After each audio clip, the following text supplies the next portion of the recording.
귀한 여인이 등장합니다. 참 귀해요. 한국 여자 같아요. 한국 그 믿음 좋은 참 그런 여성. 그래서 여러분들 오늘 등장하는 이 여성은 한국 여성하고 이렇게 대비해 보면 굉장히 이해가 쉽습니다. 이 여성은 하나님의 종을 잘 대접합니다. 사람들은 주의 종 대접하면 복 받는다, 그런 차원이 아니에요. 그런 차원이 아닙니다. 굉장히 섬세하고, 그리고 그 필요를 아주 생각이 굉장히 깊어요. 이게 마음 씀씀이가 그렇게 아름다울 수가 없고, 또 열려 있어요. 인색하고 그러지 않습니다. 하나님께서는 그 귀한 여성의 그 믿음과 그 아름다움을 보시고, 아이를 가질 수 없는데 특별한 아들을 또 허락을 합니다. 너무 큰 선물을 받았죠. 그런데 이 여성의 그 귀함은 아들이 죽었을 때 더 빛나게 되었습니다. 아들이 죽었을 때 끝까지 마음의 평정을 잃지 않고 하나님께 나아가서 결국 응답을 받게 되었다는 것입니다. 우리 이것을 바라보면서 생각을 해야 될 것 같아요. 한국 여성의 자녀 끝까지 포기하지 않고 자식들 다 살려내잖아요. 참 우리가 이 부분을 오늘 잘 기억해야 되고, 도대체 귀한 사람이, 신앙적으로 귀한 사람이 누굴까? 아마 여러분들께서 생각하면서 들으시기 바랍니다. 첫 번째는 참 섬김이 남다르다 하는 것입니다.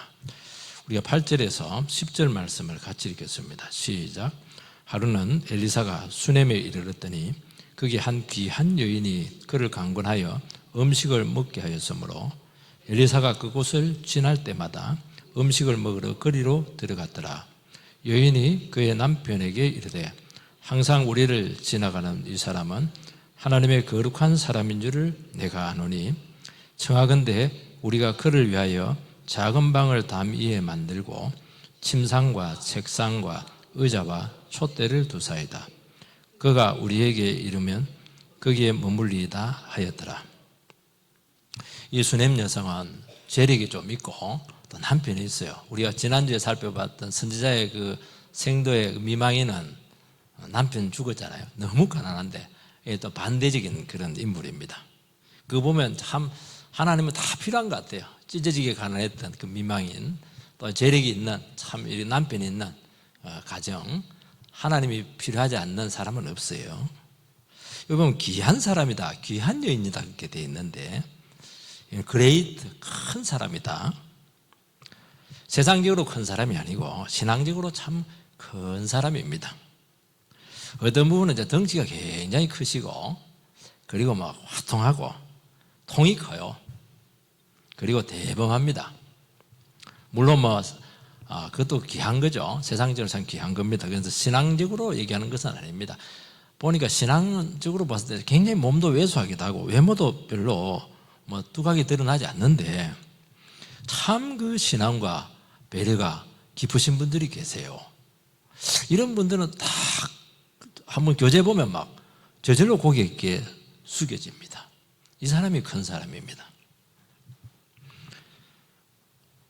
어떤 날 형제가 그러더라고요. 아우, 저 집사님은, 요 집사님은 막 볼 때마다 저렇게 상냥하고 밝게 맞아주고 인사하고 한 번도 찡그리는 걸 보지 않았다는 거예요.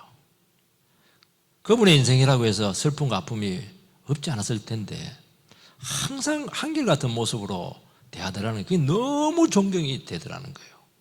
이런 사람들이 큰 사람들이에요.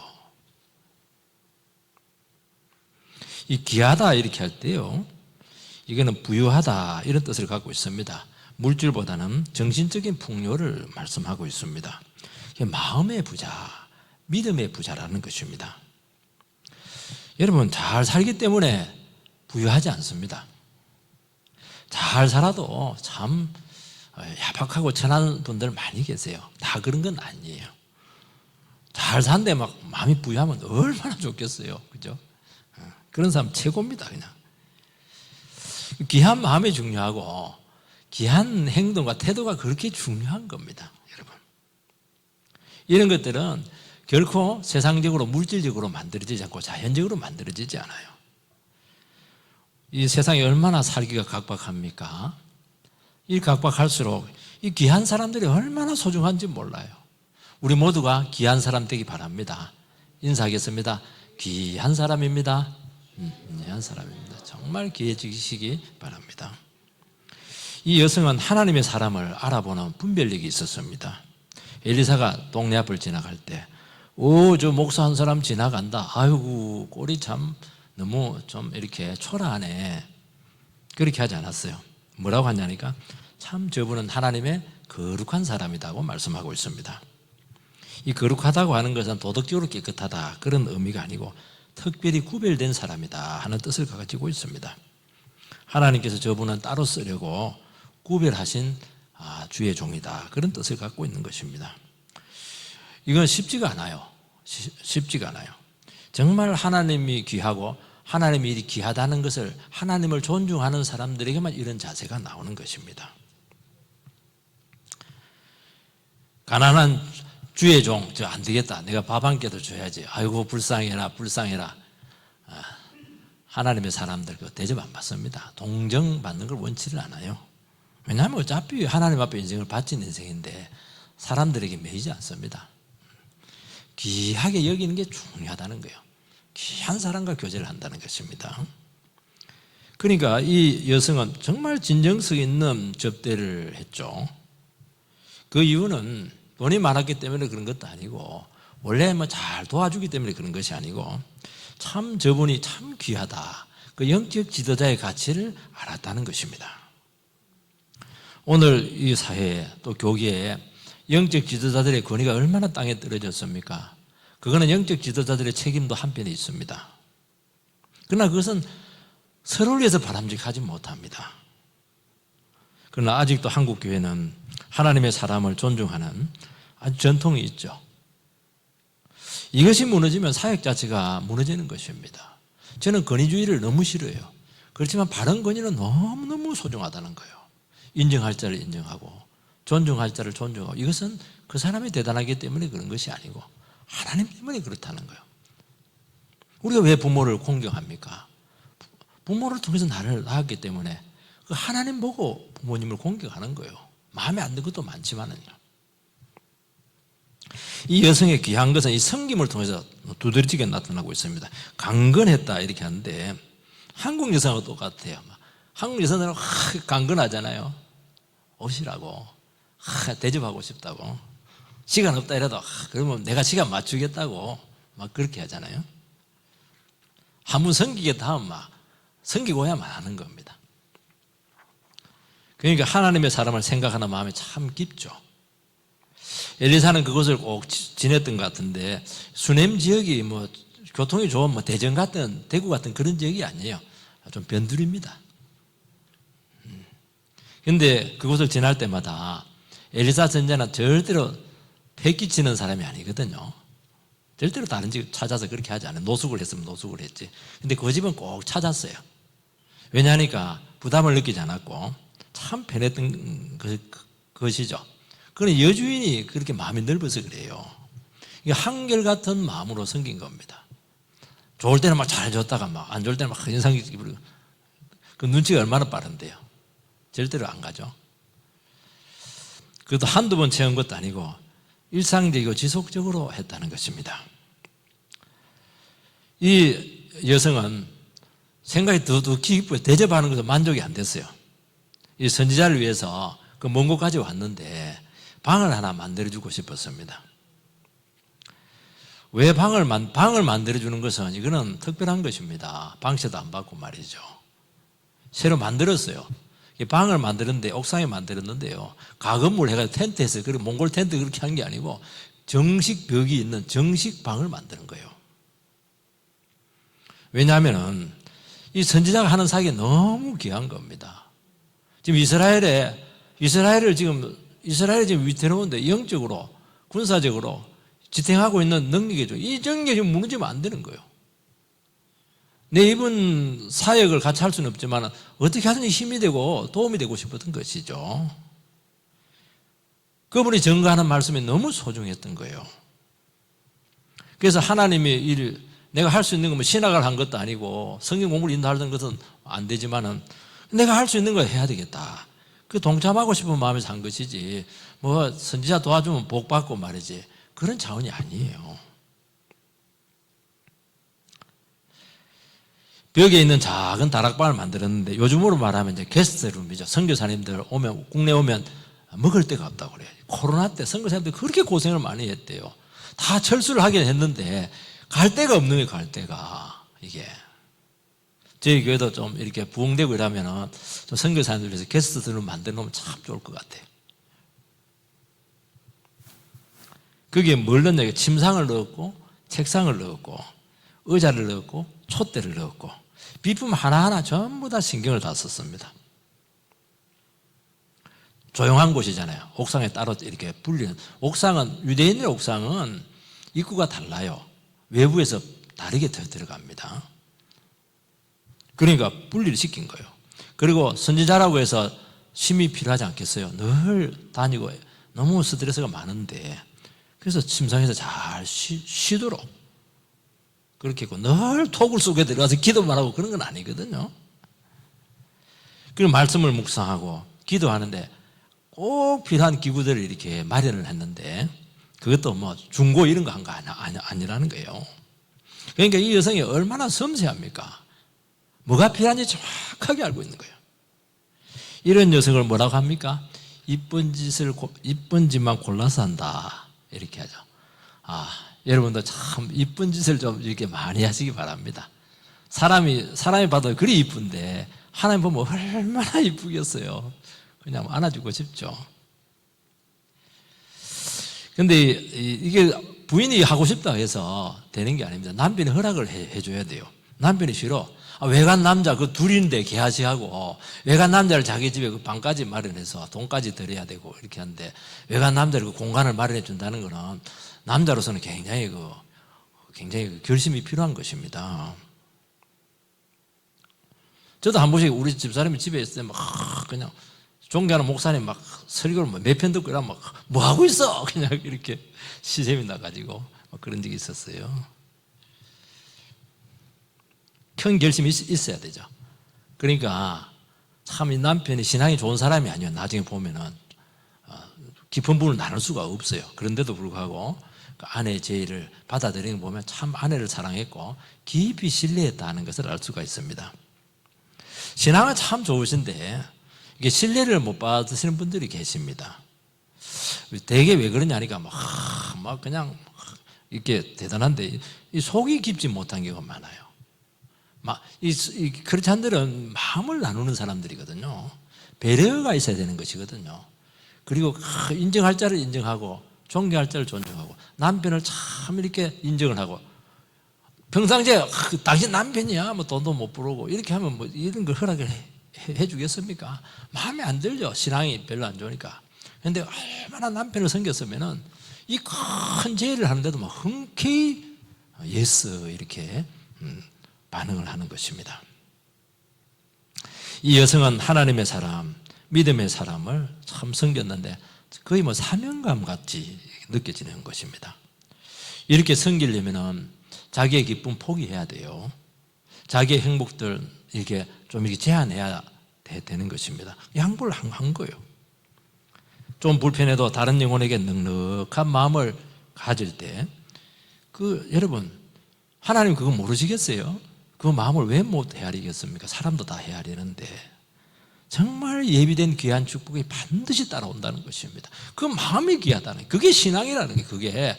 신앙이 막, 예수를 믿습니다. 뭐, 그것도 좋지만은, 이게 아니라는 거예요, 이거. 이런 것들이 신앙이에요, 이게. 일상적으로 이렇게 하나님의 섬기는 이 자세가 너무너무 귀하잖아요. 너무 섬세하고 깊이가 있잖아요, 이게. 주님께서는 우리에게 큰 선물을 주실 때 항상 뭐 멋진 넥타이 메고 막 그냥 화려하게 막 수행원들 거느리고 오지 않고 그냥 막 노숙자로 막 나그네로 막 거의 그것도 정오 시간에 낮잠 잘 때 막 이럴 때 아브라함 오잖아요. 하나님에게 방문하잖아요. 왜 방문했습니까? 아들 주겠다는 거 아니겠어요? 그런데 막 아브라함이 졸고 있다가 우리는 이러면서 아이고 졸리는데 왜 온 거야? 이렇게 하지 않고 먼저 뛰어가요. 우리 집에 와서 좀 이게 좀 쉬고 가시라고 막. 그리고 막 양 제일 비싼 거 팍 잡아버리고 막. 그러니까 복을 받는 거예요. 주님은 우리에게 그렇게 찾아오는 것입니다. 평상시에 마음이 귀해야 돼요. 마음에 정리가 되어 있어야 되고 깊이가 있어야 될 줄 믿습니다. 그러면 모든 복을 다 받는 거예요. 복은 뭐 하늘에서 갑자기 떨어지는 게 아니에요. 이게 사소한 마음의 배려에서 복이 오는 거예요. 근데 마음을 톡 닫고 네 잘해서 네대로 해라. 이래서야 되는 것은 아니거든요. 두 번째는 귀한 사람은 자기 수용을 참 잘합니다. 11절에서 13절 말씀을 같이 읽겠습니다. 11절에서 13절 시작. 하루는 엘리사가 거기에 이르러 그 방에 들어가 누웠더니 자기 사환 게하시에게 이르되 이 수냄 여인을 불러오라 하니 곧 여인을 부르매 여인이 그 앞에 선지자. 엘리사가 자기 사환에게 이르되 너는 그에게 이르라 내가 이같이 우리를 위하여 세심한 배려를 하는도다. 내가 너를 위하여 무엇을 하랴? 왕에게나 사명관에게 무슨 구할 것이 있느냐 하니 여인이 이르되 나는 내 백성 중에 거주하나이다 하니라. 이 보면 11절 하루는 엘리사가 거기에 이제 그 방에 들어가서 이제 쉬고 있었어요. 그 방에 들어가서 누웠습니다. 기분이 어땠을 것 같아요? 너무 행복한 거예요. 이런 행복은 누군가의 희생에 의해서 가능하다는 것입니다. 누워서 가만히 있으니까 너무 참 늘 힘들고 어려웠는데요. 이 과정을 위해서 뭔가를 해주고 싶은 마음이 생기는 겁니다. 이 동정심에서 나온 건 아니거든요. 이 대접에 대한 감사의 표현일 수도 있는데요. 아니에요. 이건 성령의 감동입니다. 우리가 귀한 분 만나고 서로 섬김을 서로 나누고 이렇게 하면은 정말 마음 안에서 우러나오게 진심으로 축복해주고 싶고 정말 기대해주고 싶은 마음은 그 인지상정이고요. 그런 마음은 성령께서 주시는 마음이에요. 그 하는 행동들, 그 마음씨들, 그 영성에 감동이 오는 것입니다. 그리고 이 감동은 마음 중심에서 이 전달이 되는 것입니다. 여러분 성령의 마음으로 배려하고 섬길 때 주님께서는 그 섬김에 반드시 함께할 줄 믿습니다. 여러분 생각을 조금만 바꾸세요. 바꿔서 참 품고 이해하고 그리고 양보하고 배려하고 이렇게 하면 하나님이 그걸 너무 기뻐하세요. 거기서 성령 충만이 오는 것입니다. 기도 많이 해서도 성령 충만이 오지만은요 아니에요. 나를 죽이고 영혼을 귀하게 여길 때 거기서 놀라운 만남의 영성이 생기는 거예요. 그래서 만남의 신학이라는 것이 세워졌어요. 여러분들 신학 중에 만남의 신학이 있다는 거예요. 우리는 만날 때 이 사람들이 이게 분별하거든요. 그렇게 하는 거예요. 그리고 만나서 딴 생각하고 이래서 안 되는 거예요. 지금 내 눈앞에 있는 이 사람이 굉장히 소중한 거예요. 이 사람에게 집중을 해야 된다는 거예요. 그러면 하나님께서 듣게 하고 느끼게 하고 거기서 하나님의 음성을 많이 듣는다는 거예요. 여기서 역사가 많이 일어난다는 거예요.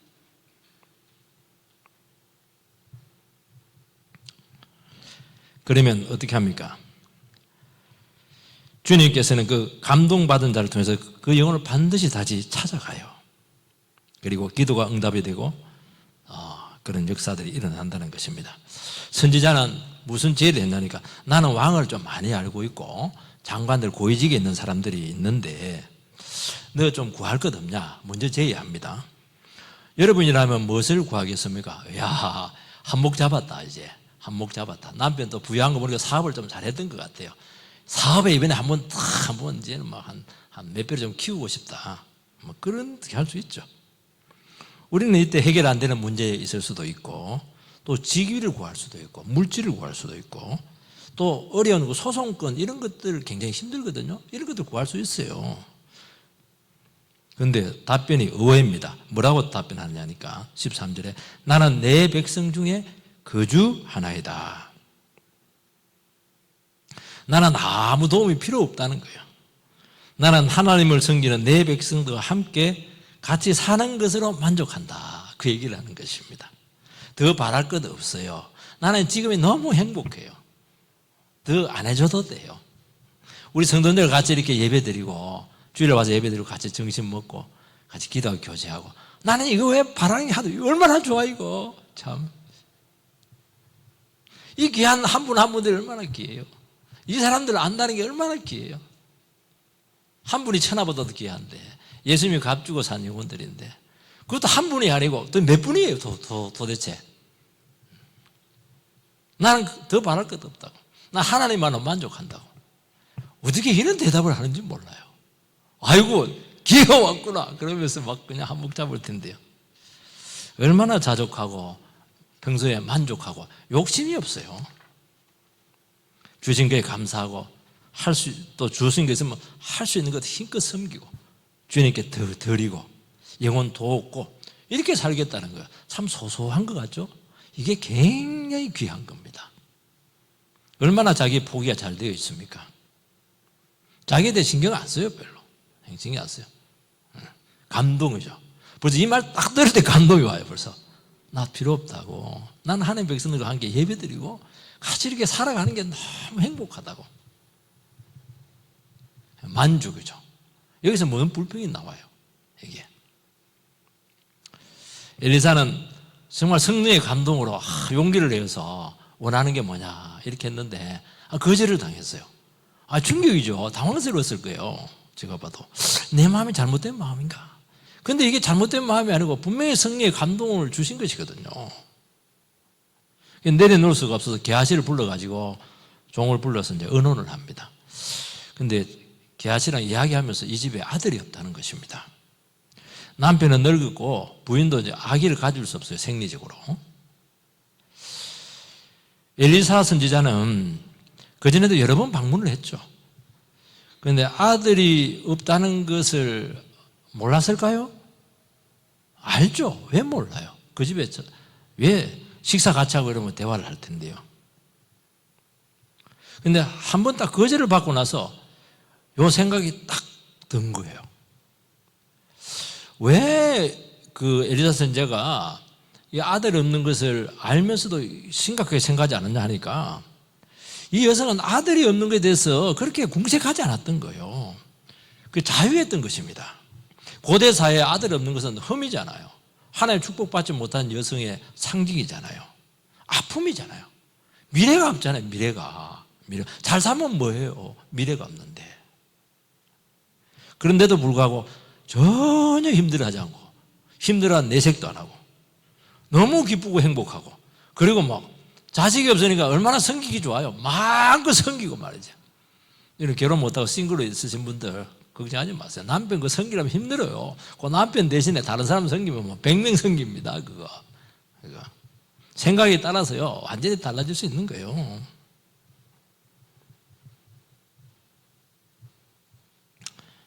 그게 극복이 된 거예요. 이 여성은. 어떤 분들은 이제 부족한 것이 있으면 막 얼굴에 나타나. 나 근심, 나 부족 이렇게 막 나타나요. 뭐 힘든 마음 막 입만 벌리면 막 쏟아내시고 이렇게 하시는데 그것도 쏟아내야 돼요. 쏟아낼 수 있는 게 참 좋은 겁니다. 기도해 주겠지만은 결국에는 기도하는 이유는 당신이 그 문제를 극복을 해라는 거예요. 하나님 앞에서 없는 거, 집 없는 거, 자식 없는 거, 온전한 가정 되지 못한 이런 것들 전부 다 결단하고 극복을 해라고 기도를 해주는 것입니다. 그래야 자유를 얻고 그 문제에서 노연할 수가 있습니다. 왜냐하면 그 문제를 해결을 하지 못하고 내려놓지 못하면 늘 그것 때문에 침체되고 그게 늘 발목을 잡아요. 뭘 종을 하려 해도 그냥 나는 뭐 애가 없는데 말이지. 나는 뭐 돈이 없는데 말이지. 자꾸 이렇게 되는 거예요. 나는 건강이 약한데 자꾸 이렇게 되는 거예요. 매여가지고 아무것도 못하고요. 기쁨은 다 잃습니다. 여러분 그리 애지중지해도 죽을 때 죽고요. 그렇게 하는 거예요. 막 써도요. 하나님 또 막 쓰는 걸 통해서 또 막 그냥 복을 많이 줄 걸 믿으시기 바랍니다. 여러분 인생에서 꼭 필요하죠. 반드시 채워져야 될 부분이 있을 겁니다. 그게 극복이 참 어려워요. 그러면 자꾸 마음속에 연연하는 것입니다. 나는 아들 없어. 아들 있는 사람 너무 좋겠네. 그런데 한 번은 결단을 하라고 말씀하고 있습니다. 왜냐하면 그때부터 하나님께서 일하십니다. 그 붙잡고 있으면 아무것도 안 돼요. 그래서 그때부터 이제 하나님께서 일하시니까, 그 자유하니까 하나님께서 얼마나 그 사람 쓰기 좋아요. 그때부터 이제 반응을 하기 시작하는 거예요. 하나님 음성을 듣기 시작하고 하나님과 함께 일하기 시작하는 것입니다. 그리고 다른 영혼에 대해서 여유를 가질 수가 있어요. 훨씬 유리하죠. 생각했다. 처자식 있는 것보다는 없는 게 얼마나 하나님과 일하기 좋아요. 나중에 보면요, 훨씬 더 가치 있습니다. 풍성합니다. 처자식 데리고 막 오손도손 사는 사람 나중에 부러워해요. 야, 정말 나는 좀 가정에 행복이 있었지만 네가 저렇게 마음껏 주를 위해 섬길 수 있는 게 그렇게 부럽다. 분명히 그런 소리 듣게 될 줄 믿습니다. 하나님께서는 그 믿음을 보시고 또 필요하면 반드시 채우시는 것입니다. 여러분 내려놓고 자유하시기 바랍니다. 그러면 구하지 않는 것까지 기적으로 주실 줄 믿습니다. 안 주면 더 큰 것으로 여러분의 인생을 가득가득 풍성하게 채우실 것입니다. 이 여성 섬기는 거 보면 얼마나 풍성해요. 자기 포기야. 자기라는 게 없어요. 뭐 필요해요? 나 필요한 거 하나도 없다고. 너무너무 행복하다고. 뭐 행복해요? 치명적인 아픔이 있는데. 나는 자녀 없으니, 배우자 없으니 더 풍성하고 자유롭게 주를 섬기고 성도를 섬길 수 있습니다. 나는 참 복받은 자입니다. 제 장녀가 키가 유난히 작아요. 선천성 질병이 있고. 중3 때 성장 클리닉 강의를 저희들이 갔어요. 그때 좀 일찍 들었어야 되는데 키가 너무 작으니까 이렇게 성장 클리닉을 하는 게 키를 키워야 되는데 140이 안 되니까 이제 그 성장 클리닉 강의를 들으면서 2차 성징이 나타나면 효과가 없다 그런 얘기를 하더라고. 강사가 의사 선생님이죠. 너무 늦은 거예요. 중3이니까.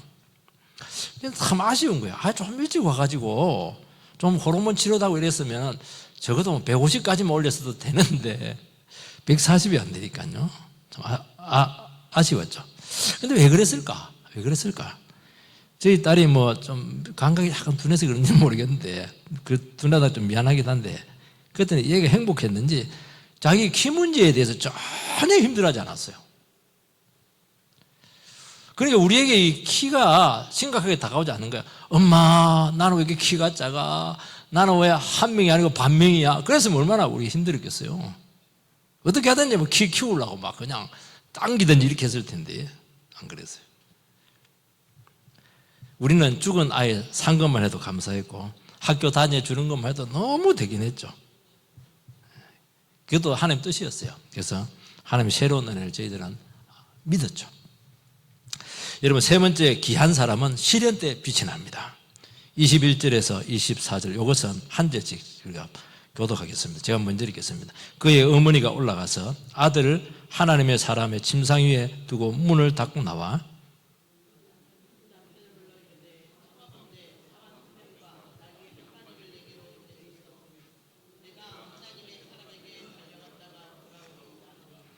그 남편이 이르되 초하루도 아니요 안식일도 아니거늘 그대가 오늘 어찌하여 그에게 나아가고자 하느냐 하는지라 여인이 이르되 평안을 비나이다 하니라.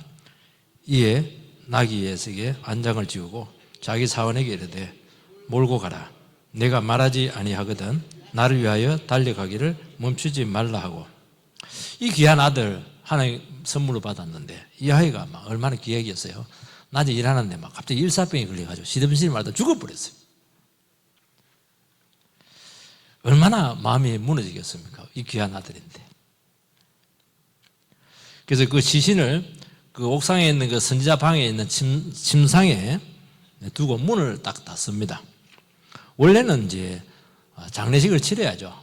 눈 막 슬퍼하면서 인생 비관하면서 장의사 찾아가야 되는데 그렇게 하지 않고 문을 딱 닫아 놓습니다. 그러면서 하나님을 바라보겠다. 그 결심을 해요, 이 여성이. 그러면서 남편에게 선지자 갔다 오겠다 그 얘기를 합니다. 왜 갔다 오는지도 얘기를 안 해요. 그 남편이 갑자기 멀건 대낮에 무슨 말이냐. 예배 드리는 제사 난 절기도 아닌데 왜 그 먼 길을 가느냐? 갈매산이니까 한 100리 정도 거리라고 합니다. 그때 여성이 뭐라고 하냐니까 막 우리 같으면 막 신세한탄할 텐데요. 여보, 우리가 팍 같이 죽읍시다 이렇게 할 때 그렇게 하지 않고 평안한 일입니다.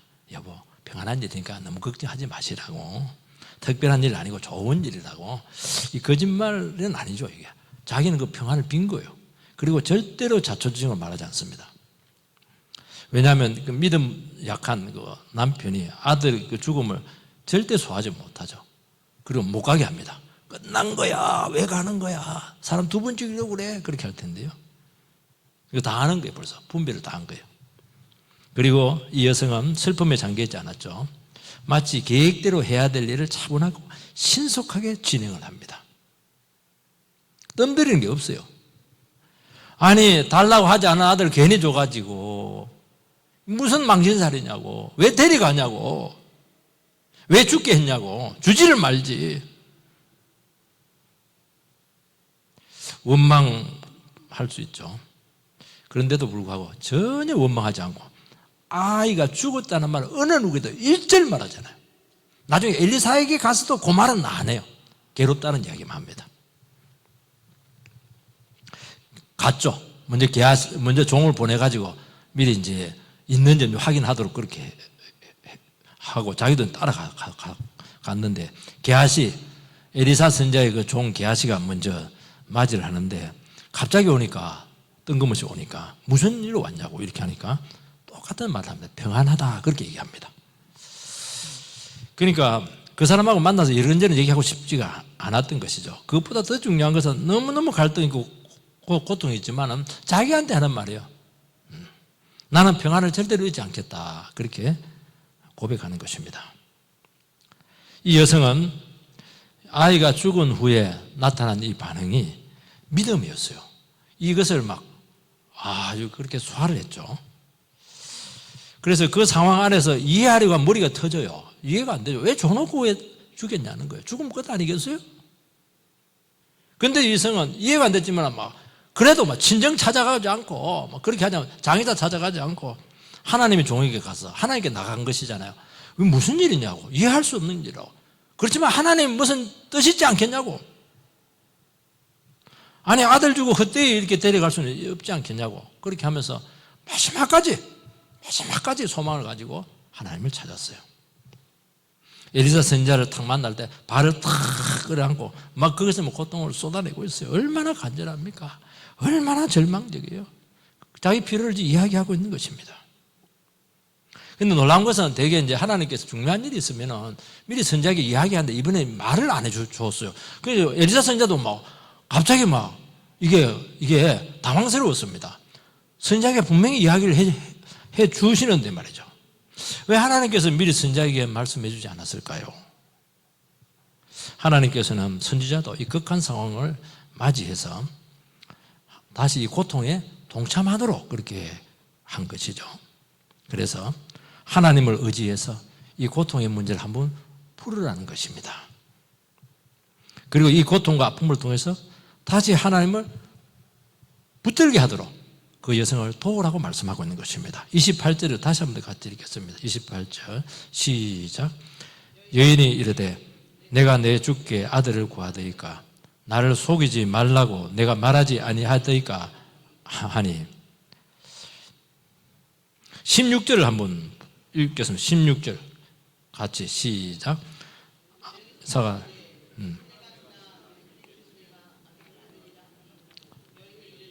아니로소이다.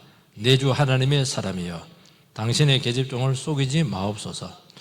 아들을 이렇게 준다고 했을 때 우선 그런 일이 아니라고, 있을 수가 없다고, 기대 안 한다고 그렇게 이제 반응을 보였잖아요. 16절에. 근데 이 여성은 이제 생각지도 않게 아들을 얻었습니다. 그러니까 얼마나 기쁘겠어요. 또 얼마나 귀했겠습니까? 그 정도는 괜찮죠. 그런데 이 자식이 너무 귀한 거예요. 혹시 하나님이 데려가지 않을까? 막 그냥 노심초사했죠. 우리가 전혀 불가능한데 너무 큰 축복을 받으면 하나님이 실수한 거야, 이거. 이 축복 이건 나에게 올 게, 남에게 올 게 나에게 온 거야. 하나님 거두어 갈 거야. 이런 불안들이 우리 속에 있다는 겁니다. 그래서 무슨 사고가 난다든지 무슨 일이 터지면은 봐라. 잘못된 거야, 이거는. 그래서 하나님의 축복을 의심을 해요. 그 뺏길 것 같은 두려움이 너무 귀하니까. 금이야, 오기야, 너무 귀한 거예요. 이게 아마 내가 보니까 발에 흙도 묻히지 않았을 거예요. 가난한데 갑자기 너무 대갓집에 이렇게 시집가도 큰 부자가 되면 그 집에 있으면 적응이 안 돼요. 나는 이런 집에 있을 사람이 아닌데, 찌질하게 가난한 사람인데 나는 축복을 누릴 자격이 없어.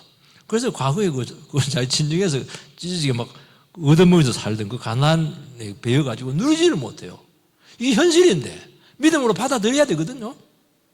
혹시 쫓겨나면 어떻게 되는 거야? 절절절절 매는 거 이것도 불신입니다. 하나님께서는 시련을 한 번 더 주셔서 축복을 확실화시킨다는 겁니다. 이게 안 돼요, 이게. 절대로 너에게 준 이 축복 빼앗기지 않는다는 거예요. 하나님 실수로 한 번 축복했지만 우리는 두 번, 세 번은 안 될 거야. 두 번, 세 번은 안 되는 게 뭐가 있습니까? 영원히 되죠. 갈수록 더 좋은 축복을 줄 줄 믿습니다. 왜 안 돼요? 하나님 그렇게 작은 뿌리시겠어요? 하나님 훨씬 더 큰 축복 주심을 믿으라. 그 얘기하고 있는 것입니다. 지금 이 여성은 아들에게 연연했지만은 그 아들을 주시고 붙들고 계신 그 크신 하나님을 잊어버렸어요. 그 붙들지 못했어요. 죽은 자도 살리는 그 능력의 하나님을 몰랐던 거예요. 이 아들 죽으면 끝났다고 생각한 거예요. 하나님께 어떻게 합니까? 절망을 줍니다. 빼앗아 갑니다. 그리고 번거롭게 합니다. 멀리, 그때 엘리사가 옆에 있으면 얼마나 좋아요.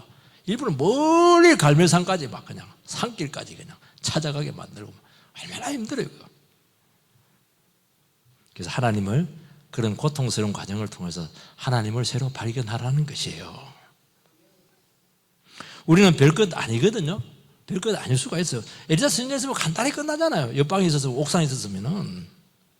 근데 상황이 어려워지고 하필 그때 그냥 외국 그냥 출장 가고 말이죠. 내 혼자 다 감당하게 하고 말이죠. 문제가 복잡해지고 변수가 자꾸 생기고 말이죠. 그래서 어려움을 상당하게 겪습니다. 하나님 그렇게 하시는 이유는 무엇이냐니까 골탕 먹이기 위해서 그렇게 하시는 것이 아니고 그런 힘든 과정을 통해서 하나님을 발견하라는 거예요. 네가 얼마나 불신앙자가 하는 것을 깨달아라. 그렇게 말씀을 하고 있습니다. 백시의 아들 이삭을 주었잖아요. 얼마나 귀해요. 하나님께서는 어떻게 합니까? 그 아들 모리아산에 갔다가 번제로 드려라. 얼마나 힘든, 줄 때 언제예요 지금. 근데 참 아브라함이 어떻게 했냐니까 아침 일찍 나가지고 부인한테 절대 얘기 안 해요. 사라한테 얘기하면 죽기 살기로 말렸을 거예요. 이놈은 남자 내 목에 칼이 들어가지고 내 아들 안 된다. 그냥 데려가 버려. 데려가는데 아들이 뒤에다 장작 메고 아버지는 손에 칼 들고 또 골고다에 올라가는 예수님의 모습과 똑같아요. 그런데 아들이 있다가 아버지 지금 장작도 있고 칼도 있고 불도 있는데 왜 양이 없어요? 이 얘기를 합니다. 그러면 되게 무너지거든. 아이고 내 자식아 하나님이 그냥 이렇게 늘 그냥 죽이라고 하지 않았겠어. 무너질 텐데 거기서 퍼지러 앉을 텐데 하나님께서 예배에 나와서 딱 그렇게 얘기하잖아요. 거기서 여호와 일의 신앙이 나오는 거예요. 이 교회 나올 때 막 눈물 흘리고 싶죠? 퍼질 않고 싶고 대책이 없죠? 하나님의 예배에 놓을 줄 믿습니다. 예배에 오면은 예배가 된 거예요. 그게 예배의 영성이에요. 예배의 영성. 칼을 탁 들고 막 찌를 합니다. 아들도 대단해요. 그러니까 이 아버지의 영성이 아들에게 전달이 되는 것 같아요. 재물은 가만히 있어야 되거든요. 재물은 어디에 청소년인데 아버지보다 힘 더 쓸 텐데 늙은이보다 다 있잖아요. 그러니까 재물 되잖아요. 재물이 딱 대주는 거예요. 찔렀을까요? 안 찔렀을까요? 신용만 했을까요? 이게 굉장히 중요한 질문인데 어떤 사람은 신용했다고 그러는데 아닙니다. 찔렀어요. 마음이 찔렀어요. 그때 하나님 아브라함아 얼마나 급했던지 그만 스탑 이렇게 한 거예요. 옆에 보니까 양이 하나 있는 거예요. 그때 하나님께서 위대한 말을 합니다. 네가 진실로 나를 경외하는 줄 알았다는 거예요. 그 전에 하나님께서 아브라함이 하나님 경외하지 않았죠. 너무 경외 잘했죠. 근데 그거 갖고 안 되는 거예요. 아들에게 연연하고 있는 거예요. 아들보다 그 크신 하나님, 죽은 자도 살리는 그 능력의 하나님, 그 부활의 신앙까지 가버렸잖아요. 이게. 여러분 그렇다는 거예요. 이게.